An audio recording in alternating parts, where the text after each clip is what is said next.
Hello and welcome to our latest Women in COG events, in conversation with Dr Sam Barrell. Sam is the Deputy Chief Executive Officer of the Crick and is responsible for leading the operational management and running of the institutes. She joined the Crick in September 2017 from a career in the NHS as a noted healthcare leader. Sam was Chief Executive of the Taunton and Somerset NHS Foundation Trust. Before that, she was the Accountable Officer and led the formation of the South Devon and Torbay Clinical Commissioning Group. Her incredible services to healthcare were formally recognised when she was awarded a CBE in 2014. Today, Sam will be in conversation with Dr Katerina Galai, Associate Director of the COG-UK. Within the COG-UK, Katerina is responsible for heading up communications, governance, strategic planning, legal and financial functions. She is a multidisciplinary scholar with research and policy expertise in international law and cross-sector business experience. During the pandemic, Katerina was also head of business planning at Public Health England Pathogen Genomics Programme, where she delivered change, innovation and crisis response through effective partnerships between academic and public health institutions. Before we start, please note this session will be recorded and later uploaded to our YouTube channel and website. We invite you to ask any questions you may have for Sam by putting them in the Q&A box at the bottom of the screen. Questions will be discussed towards the end of the session. And I'm pleased to now hand this over to Katerina. Thank you, Katerina. So much, Angie. Thank you very much. And Sam, welcome. And thank you so much for taking the time from your very, very busy work life to come and talk to us. We're all very excited. Thank you very much. Pleased to be here to speak to you. So without further ado, I think we should start. So Sam, you studied medicine, you became a GP, you then moved on to becoming a Chief Executive Officer of an NHS trust, and now you're holding a very senior position. You're a Deputy CEO of the Crick Institute. In addition to that, you also hold non-executive director positions at Assura, which is a real estate investment group for healthcare premises, and York Health Economic Forum. Would be very keen and interested to find out more about the non-executive director position. Can you just tell us a little bit about this pathway? What are some of the key elements needed to achieve such positions, and why are those important, and how do they complement your daily work? Well, thank you. Yes, it is interesting. I think non-exec director positions are hugely useful and can really complement your daily work. But I do think you need to think carefully what sort of non-exec director role you take on. And I did do this with my director support nurse at the Crick Institute. I was basically chatting to him a couple of years ago and saying to him, I think I'd really like to get some more commercial experience. I think it'd be really relevant to our senior leadership team and for the Crick. And we thought that perhaps the best way might be by me seeking a non-exec director opportunity. So then that's the first step, thinking that that might be something useful for you to do, but then it's a little bit of a route to get there. You obviously have to then think, how might you be of use to an actual different organisation sitting on the board in a non-exec director position. And I started talking to lots of headhunters about this and beginning to sort of think how to present myself in a CV so that people would be interested in my skill set. And then basically from there, I had quite a lot of invitations to apply for public sector non-exec director roles. And I just thought, it wasn't really somewhere where I would really learn as much. And although I might add value to those boards, it really wasn't going to bring back so much value to me at that stage. So I kind of hung in there and stuck with it and decided to wait and see if I could get myself a commercial role. And about 18 months ago, I was lucky enough to get onto a FTSE 250 commercial sector board, which is a property company, as you said, specialising in healthcare premises. And it's just been such a great experience. I've learned so much. I mean, I've learned all sorts of things that I knew less about, about the stock market. They put me through a great induction process. I even went onto a trading floor, learning about stocks and shares and learning about really the whole environment a FTSE company operates in. And so I think that has been hugely valuable, and it absolutely does translate back to my role at the Crick. The commercial experience I've gained has been really useful alongside the other commercial experience I had. And we're now actually about to consider having a commercial division at the Crick. I've just recruited a chief business officer for the Crick, and we're looking at commercial opportunities longer term for the Crick. One of the reasons we're really doing this is because obviously we want to be financially sustainable. As with every other organisation, we have huge inflationary pressures and energy bills that are rising rapidly, and we just want to make sure that we can bring in extra revenue that helps our bottom line, but also very carefully think about how we strategically position that so it doesn't actually detract from our core purpose and our science, which obviously is fundamental to not affect the discovery science we do. That's amazing. Thank you, Sam. So obviously to those people who see sort of NED roles as a time giveaway, it's a great lesson as to how it can actually very much contribute and further your professional development and the health of your organization that you're a part of. Yes, absolutely. And top tip for everyone, women on boards, that I only heard of them quite late in the process when I was looking, and actually I found them really helpful. So they're a relatively low cost organization from the point of view of membership, but they're really supportive and they run all sorts of things. If you are thinking about a non-exec director role and you're a woman, go and check out Women on Boards. I thought they were very good. Thank you very much, Sam. At Taunton, you were the CEO of a global digital exemplar site, and you were also involved in 2018 London Tech Week while you were at the Crick. What does technology and innovation mean to you? Well, I mean, I think it all comes back really to purpose and passion. I've always believed in and been passionate about pioneering medicine that could make a real difference to people's lives. And I think that particularly disruptive technology can really make a difference, particularly the digital tools and technology that can really catalyse change to patient pathways. So I've been really interested in that perspective, but then also really interested in pioneering science, where there is technological advances that can support the science that can really make a difference to society. Thirdly, and this sounds a bit strange, I'm also really interested in customer experience, and I'm really interested in businesses that really focus on that and really strongly get that right, because if they do, I think it makes a real difference to the end user experience. And often technological tools can really help with this. So if you get them right, you can make the end user experience much more efficient, much more customer friendly, and also actually have a much more positive impact. So I'm just naturally interested in innovation that can make a difference in a pioneering sense.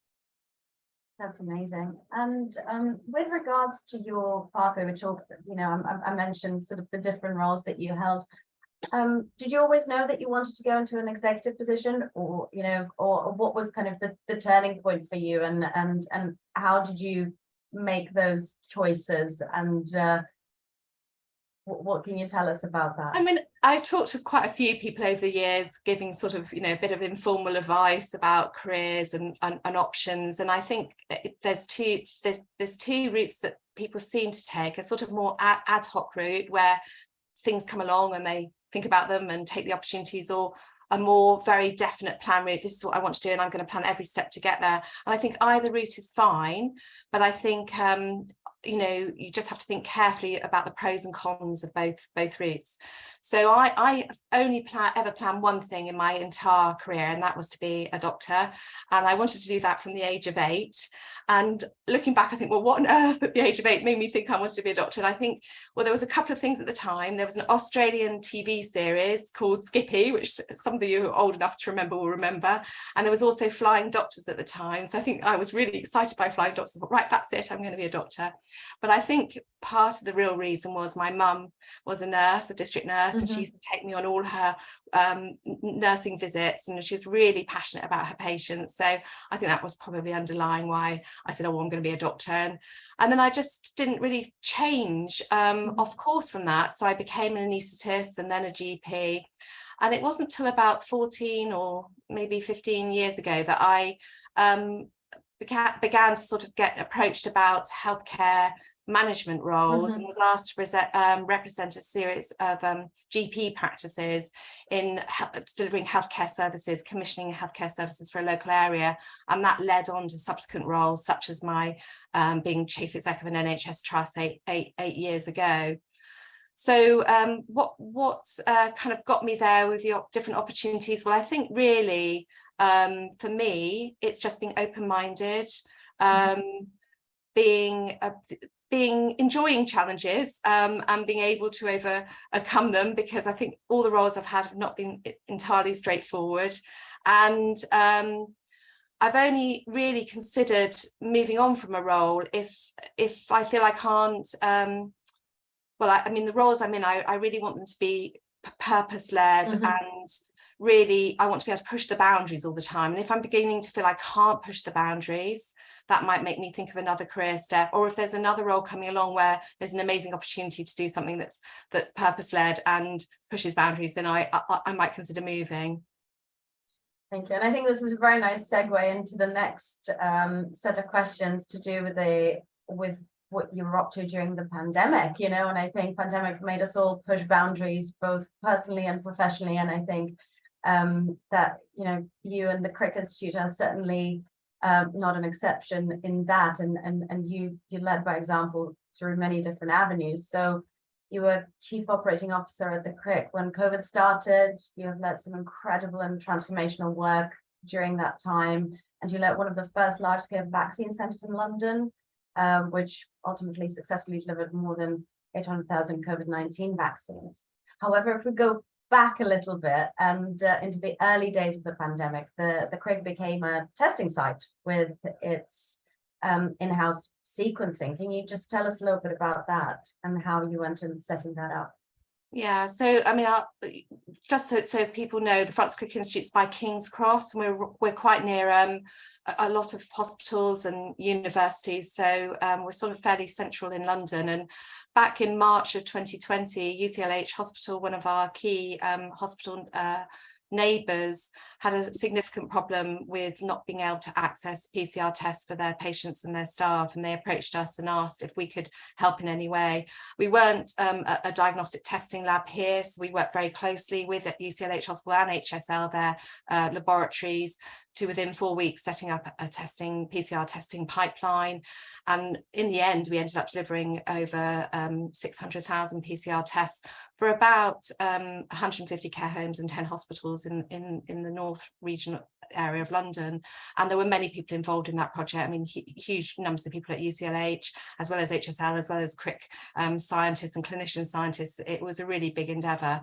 And also during that time, we set up a drive-through testing facility at the British Library, which British Library, who are next door to us, were very kind to give up their car park to us for over a year, which was great, so that patients who desperately needed to have operations could get in and have a pre-op screen in a safe environment. But separate to all of that, I think what was very useful for us, and what we hadn't really thought of at all, and was completely unintended consequence, was we suddenly had this light bulb moment after opening this PCR testing pipeline in April of 2020, that we could test our own staff. And so by about May of 2020, we set up a big project on this. And the reason it was so vital was we really just needed the scientists in. It wasn't really going to work for them to be at home. But there was no blueprint for this at the time. There was no other organisations that were really systematically testing staff. So we didn't have a recipe to follow. And we had a lot of things to think about how we might design that. And of course, most people were just at home. So we were thinking, well, how can we get people in? So what we thought was, well, we'll do mandatory testing. And we decided that using our own testing pipeline, staff could just have a self-serve system of picking up their swab and drop it off in a post box in the Crick the same day. But we needed speedy results back to people, which came through on their phone. And then we thought, well, we can't rely on the national test, track and trace system, because we absolutely need our staff to know straight away whether they are positive or not, because we need to be able to, you know, environmentally make their area safe, deal with close contacts. So we set up our own test, track and trace system internally with a 24-hour, 7-day-a-week on-call team, which included HR professionals, our clinician scientists, like myself and many others. And so it was a real, real endeavour really to try and keep the staff as safe as possible. And it worked really, really well. I mean, one of the things we had a bit of a struggle with at the beginning was, shouldn't we do mandatory testing? And we felt in the end that there was no option. If we didn't do mandatory testing, the whole thing wasn't going to work. So we did sort of communicate that with staff, and we were a bit worried about whether there might be a bit of a backlash, but surprisingly there wasn't. And the compromise was, if you didn't want to be tested in the building, then you just needed to stay home and work from home. And it was just really surprisingly well embraced. So almost 2 years later, we ran that program for almost 2 years. The biggest backlash we had was funny when we were trying to step it down and stop it in March of this year, because it was incredibly well received, you know, by staff. We had, colleague surveys, and actually the feedback about it was really positive, about how people had felt environmentally safe, and how it was psychologically safe, and I think it really was quite a key reason why we were able to keep up and running. So in the end we had maybe 1,000 people in most days, all during the pandemic, doing critical research for the government and key forums, lots and lots of labs doing COVID research. So it really was quite fundamental, the staff testing programme, to us really being able to stay productive. So we were hugely grateful really that we did it. Absolutely, an incredible achievement as well, making sure that, you know, things can carry on and deliver the service for the country during such a pivotal time. I mean, I think that, you know, the key thing about it really was that we managed also to do advanced sequencing. And so every sample that was positive, we advanced sequence, then we were able to track that we were having no cases of direct transmission. And our kind of, what we called our Crick up steering group would then advise on how many people we had in the building and safety measures we were taking all the time based on our transmission data and the fact that we were trying to avoid direct transmission within the building. So that advanced sequencing piece was also really, really useful. Was communication a big piece at all, both in terms of keeping people informed as to the measures, because obviously at times the measures that you had with regards to testing were different to the national guidelines? How did you manage that? Because obviously you've got quite a big team to keep up to date at all times.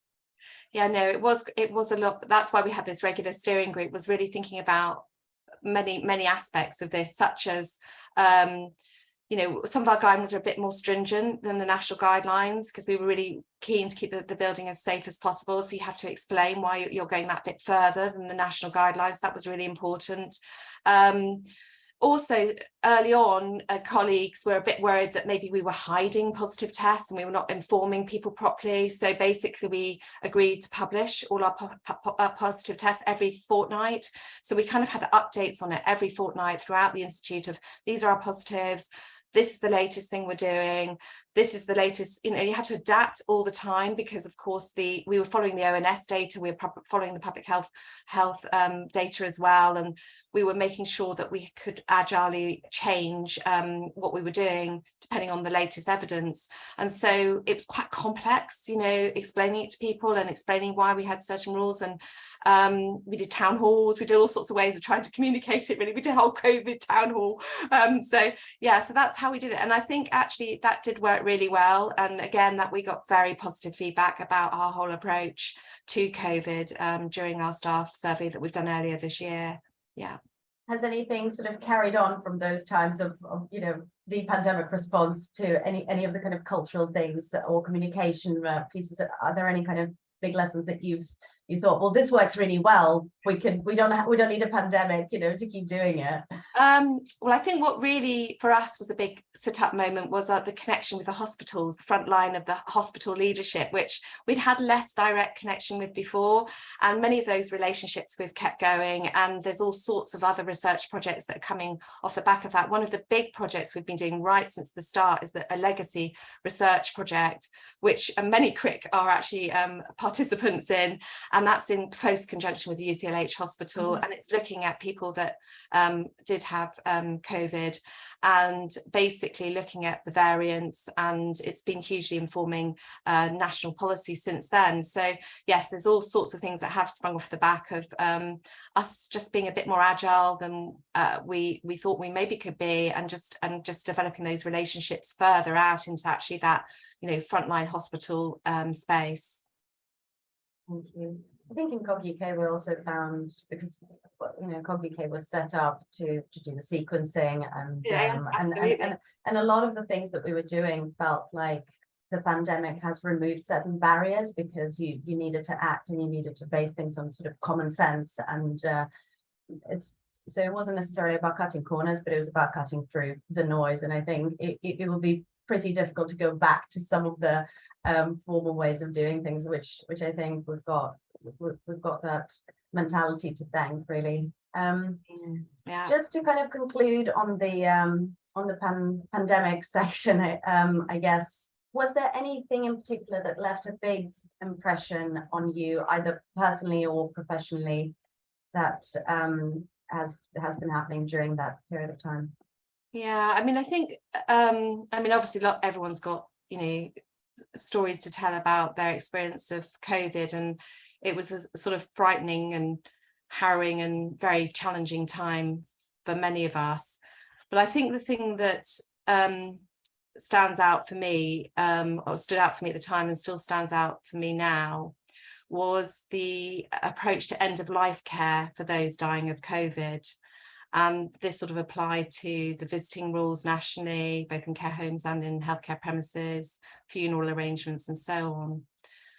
And I think in life, we all die. And I think what matters, apart from having a good life, is having a good death. And that does matter. And it does matter for those left behind. And it matters for relatives and families to have a positive experience of saying goodbye. And my reflection is that really somewhere along the way, we became so scared of the virus, we lost some humanity. And that for me was a big disappointment. And we had people being waved goodbye by family and friends in ambulances and never been seen again. We had healthcare professionals heroically trying to provide that kind of family support themselves whilst being rushed off their feet. And I think although there were some real safety hurdles and some barriers that wouldn't have needed to be thought through, I think nationally we could have accommodated some of those barriers to visiting, both in healthcare premises and care homes, and to funerals. And I think we could have done more to help. And I think that some of the hurt and anguish you hear from people today about those who had lost someone is still partly a legacy to the fact that they basically were not connected and not able to properly say goodbye. So for me, that is a big sadness. And I think that in future, if we have future pandemics, and I'm sure we will, I think we really need to think this through right now, you know, in advance, and not make that an afterthought. It's just so vitally important. Absolutely. And I think it's important to talk about it as well, as somber and, you know, sad it might be now that we feel that we're coming out on the other end, but there are people who have to live with it for the rest of their lives, because this was their experience during this pandemic. So thank you for sharing that, Sam.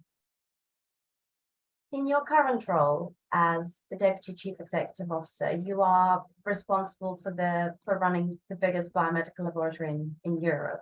I think myself and all of our listeners would be very keen to understand, what does that mean to run such an institute? What does it entail, and how did you approach it coming into the role? Yeah, I mean, firstly, we're not the biggest in Europe. I think Pastor is, but we are the biggest on a single site. So just to quickly say that. Right, okay. Well, I think the first thing is you have to have an appreciation and a passion for the science. I mean, the Crick is an amazing place. There are the most amazing researchers here. And, you know, I go around talking to different scientists and I feel like I've got the keys to the sweetie shop. There's just such a range of research going on. So I think you do need to feel connected with its mission if you were going to be involved in any role here. When I first arrived 5 years ago, the Crick had only been open a very short time, and for me, coming from a background in healthcare, there was a huge learning curve and an awful lot to assimilate very quickly in the learning about life sciences. So that was a big first step. But the first thing really was, because we were a merger of legacy research institutes, there was a lot of kit and people that had just been moved into the building. There was an awful lot of thinking to do about how to get the whole place optimally running. And the sort of things we were thinking about when I first arrived was how to get the technology working really well, how to make the services to the scientists work really well, how to even get the basic services working well, such as catering, and then thinking about the sort of what's the order of priority of doing things. So being able to sort of see the wood, but also see the trees, and prioritize and organize effectively so that we start things going in fast but in the right order. So it's a big scale transformation program really, and there was lots of things we talked about. Paul and myself and many others in the early days were doing a lot of design thinking about how do we create the best culture, the best optimal running of an institute. We were thinking about the governance processes, the business processes, internal communications, external communications, many things. And so it was a really busy time. So you had to sort of have energy and drive as well. But we've got there, I think, you know, so it's running a lot better now than it was. I mean, there's still loads of ideas we have and loads more things we want to do, but I think we're in a lot more settled state now. You were coming into leading a very big team. So how did you approach the sort of the leadership aspect of it? How did you get to know people? Yeah, I mean, I think I did a lot of thinking about it before I arrived. So I kind of looked at a lot of material, well, as much material as I could look at before I arrived, our approach to communications and various other, you know, pieces of information they shared before I started. So I had sort of team organograms and stats and data about how costs of things and how things were working and stuff. But when I actually first came in, I really just wanted to get to know people really well and really understand their perspectives. So I don't know if any of you have heard of a book called Nancy Klein, Time to Think, but I basically kind of used some of her methods and just sat and listened to many of my team members over 2 weeks. I had 14 direct reports at the time, and just sort of tried to really deeply understand their area and what worked well for them and what didn't, and what the challenges were, in order to begin to think how we were going to prioritise getting things working as optimally as possible. Amazing. Thank you, Sam. And thank you for the tip on the book, the absolutely incredible, simple tips to actually improving day-to-day communication, leadership. So definitely recommend to all of our listeners. I've made a start and it works. I mean, in the end, I mean, you know, with these things, it is all about your team, and it's all about, you know, how do you create a cohesive team? How do you recognise people's talents and skills? How do you get people to work together effectively behind a common purpose?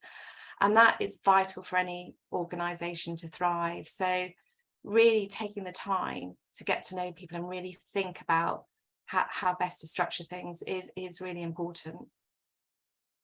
Thank you, Sam. We're almost at the end of our formal questions, and we'll move on to the Q&A shortly. But I just wanted to ask you one last thing. What was your favorite thing about your job? What do you love about it?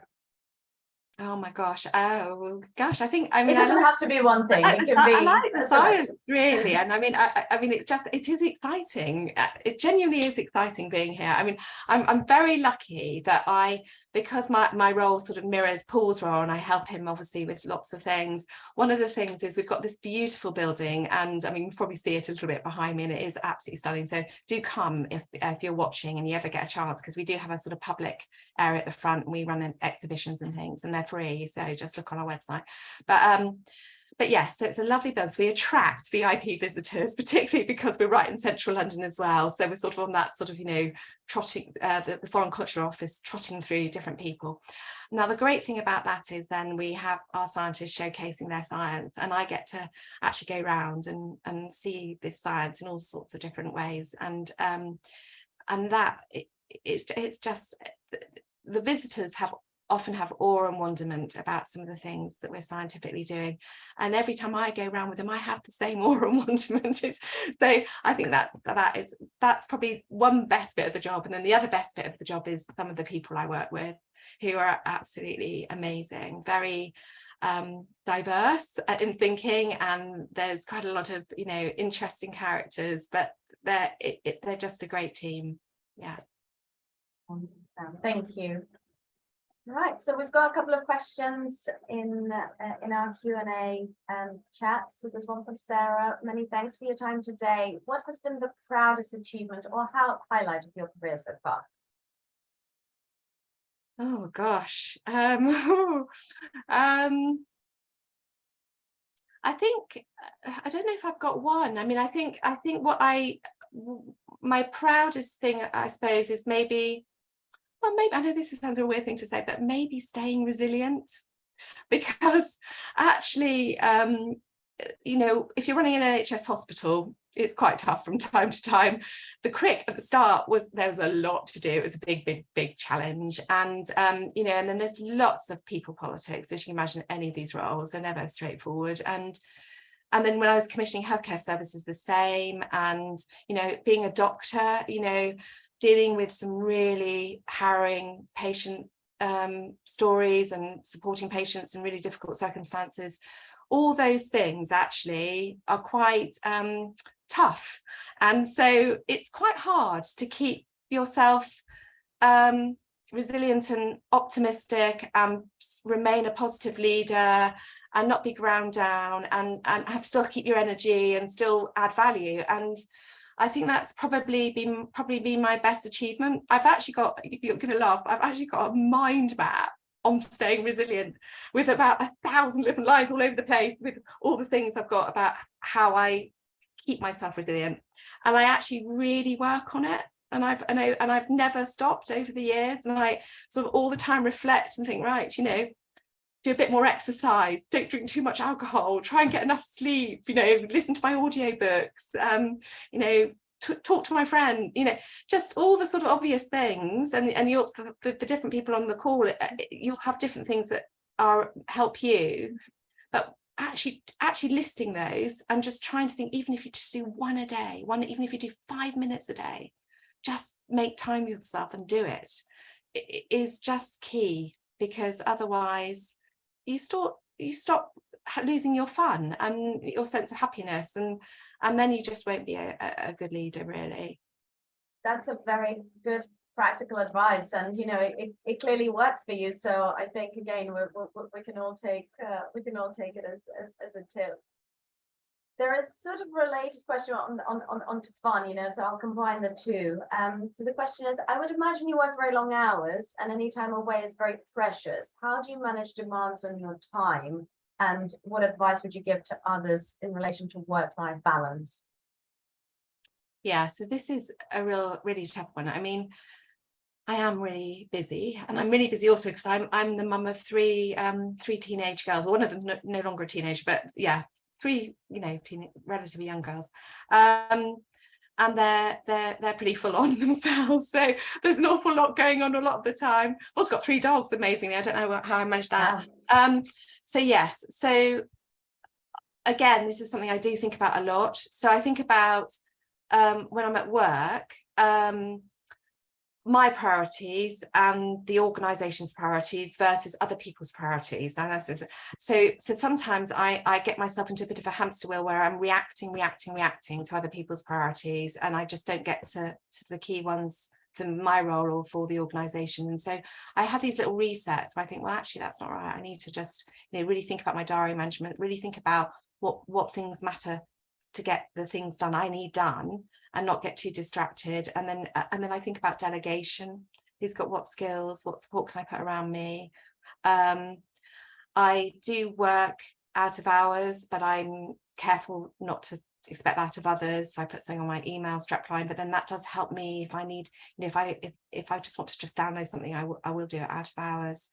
I do set quite strong boundaries about, you know, if I need to go and do Pilates at lunchtime, I try and make a real thing about that. I'm going to do Pilates at lunchtime. I'm going to do Pilates. Eventually, sometimes one week I succeed and I go and do Pilates at lunchtime.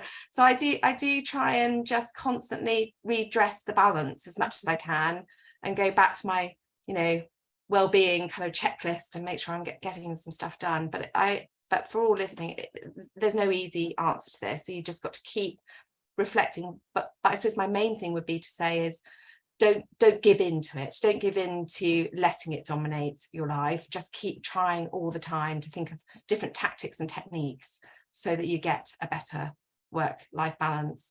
And don't be a clock watcher. So from the point of view of your culture where you work, there may be a clock watch culture, but don't give in to it, because actually it doesn't matter what time you arrive. I mean, there's obviously some number of hours you need to be present for, and it's not important how late you stay. What's important is the time you're working, it's really effective. And so some people, when they get overtired and overworked, they just think they need to put longer and longer hours in to try and get through it. And actually that's probably the worst thing you can do, because you get very demotivated, demoralized, exhausted, and actually you don't really achieve more. So what you really need to do in that situation is actually have a real step back and look at what you're doing, and look about what's going to work, and talk to your colleagues and your manager about how you might reset things, really. I think it's very helpful to think about work-life balance as an ever fluctuating thing that you need to be sort of actively watching and actively sort of fighting against, almost, or fighting for. So it's good to know that it's never sort of like the static picture that you need to do something for and then it will work for you.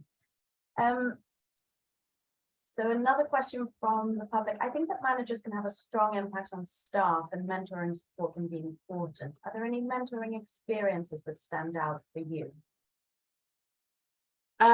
So I do mentor quite a few people informally, but people have obviously over the years mentored me. I mean, I've been so lucky, and I've had all sorts of people sort of kind of along the way help me a little bit. And so I think there's two things I'd say. One is, I think I've also been lucky enough to have a coach in more recent years. So that's a more professional thing that somebody might pay for. Your organisation you might be lucky enough for your organisation to support you and pay for. And I think are hugely helpful if you can get a coach, even if it's only for a short number of sessions. I think they really are very, very good. But that's separate to mentoring, where someone has just along the way perhaps done a similar role to me, or been in a leadership role, and I thought they might just give me a few pieces of useful advice.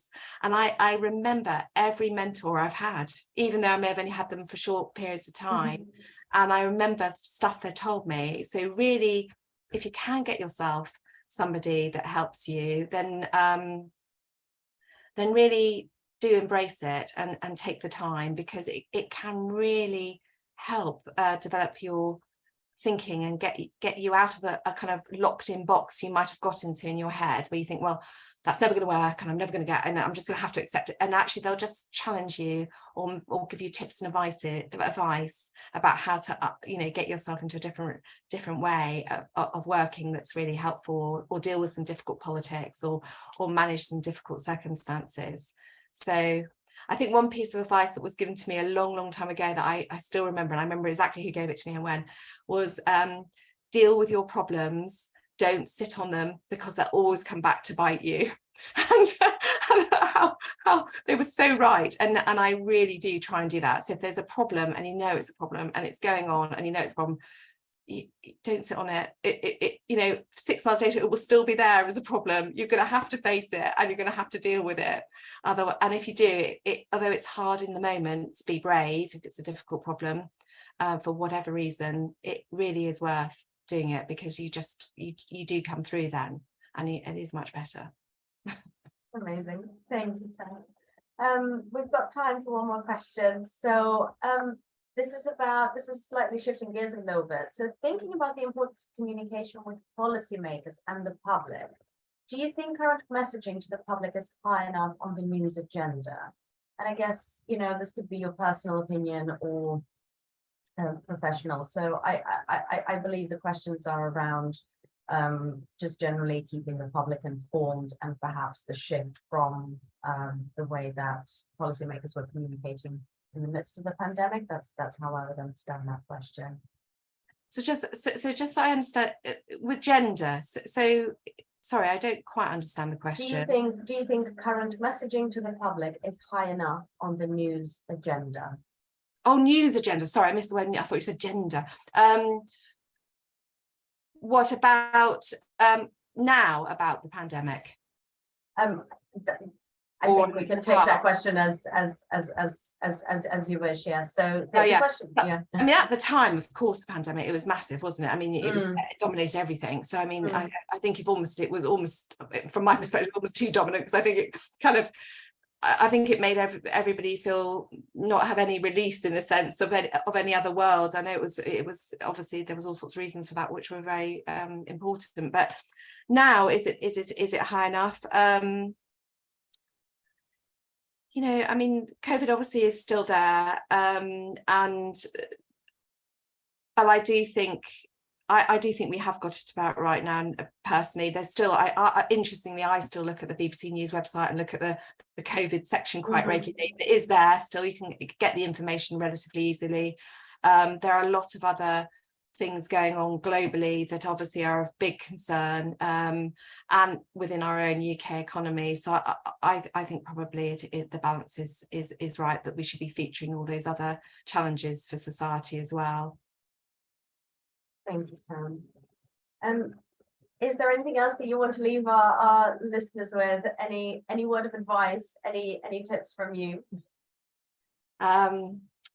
Well, I think my only word of advice would be keep learning, because I think learning is very nourishing for your soul, and try and have fun wherever you are, whatever you're doing. Just don't forget about fun, because I think that actually really matters. And when I look back at my time here, and if I ever left here, I think one of the things I would say is, oh my gosh, I've had so much fun. And I think all of us have. There's been a lot of humour and a lot of playfulness, which I think does matter in the workplace. And don't forget about that, because I think sometimes people get a bit too serious. Thank you very much, Sam. It was an absolute honour, an absolute pleasure talking to you today. I will hand us back to Angie. Thank you. Well, thank you both. A massive thank you to Sam for joining us today, and to Katerina for chairing the session. Wow, I mean, there was loads of great advice in there, and I'm definitely going to be watching it again and taking some notes to make sure I've not missed anything. But I really liked what you said about choosing purpose-led jobs and being open to opportunities. And I think that's something I can definitely keep in mind for my own career. So thank you both, and thank you to everyone for joining this fascinating session. And we hope you enjoyed it. And with that, I'll say a warm goodbye. Thank you.